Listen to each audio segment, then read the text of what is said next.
I was recently reading a book called The Boys in the Boat about 9 American rowers from Washington that won gold in the 1936 Olympics. And there's this incredible exchange at one point in the book between the main character, Joe, who's part of that historic boat, and a man named George Pocock, who was not only a brilliant rowing mind that helped the team out, but he also had his own business crafting and making the boats, or rowing shells, as they were called, and he would make them and send them to schools all over the country. And so Joe's deal is that he's this natural talent, right? Strong kid, tough as nails, but just seems to lose his composure from time to time.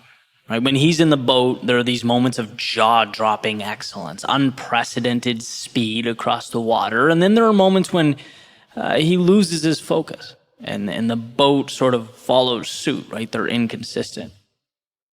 And so George Pocock, being the rowing expert that he is, made a commitment to see if he could help Joe figure that out, right? The mental game. So he calls Joe into his shop, and he starts showing him how he puts together these highly coveted boats, showing him the tools and the pieces and how it's nothing short of an art. He has sort of this divine respect for his craft.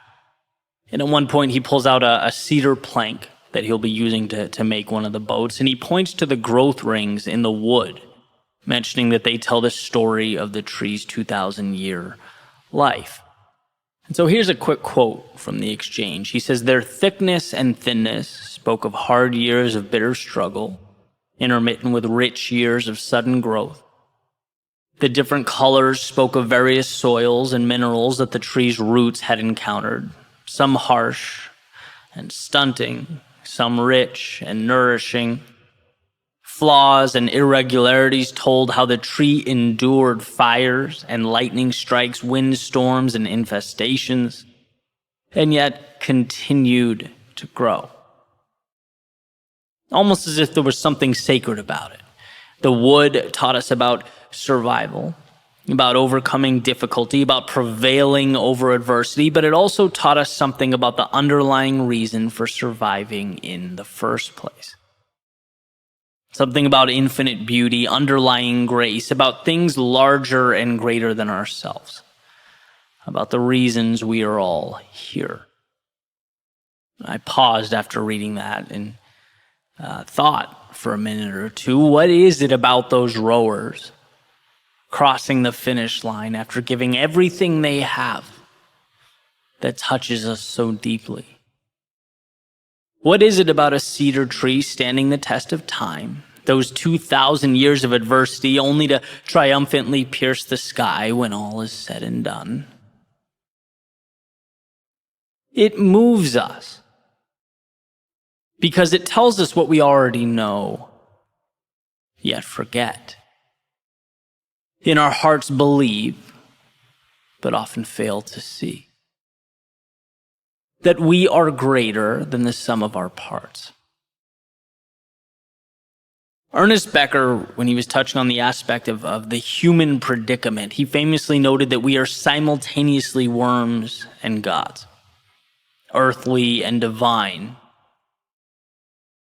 And I think it's in those moments, the crossing of finish lines, the times we did more than we ever thought possible, or looked back and smiled about all we overcame. It's in these times we're able to transcend the mundane, the everyday. We're able to remind ourselves that sure, some aspects of us are merely human, but no aspects are ordinary. The greatest power one can witness is that of the human spirit, bending but never breaking, making light of the odds and an example of the predictable. So know that whether now is difficult or not, it's part of your journey, a defining chapter in the incredible story of your life. And if you find yourself up, cherish that. It's more precious than gold. If you find yourself down, remember that you'll look back on this growth ring of your life and be grateful that it gave you that which smooth sailing never could. Because at the end of the day, all you have is what's in front of you. The next move, the next step, and the faith that all these little pieces will someday mean something. That standing the test of time will speak for itself. At your finish line, whatever that may be, it will. You'll look back and see that without your knowing or awareness, they propelled you into the current moment. They gave life to something beyond the realm of worms and dirt, beyond the realm of humans operating in their day-to-day world. No, they allowed you, for a moment in time, to touch the infinite, if only to prove to yourself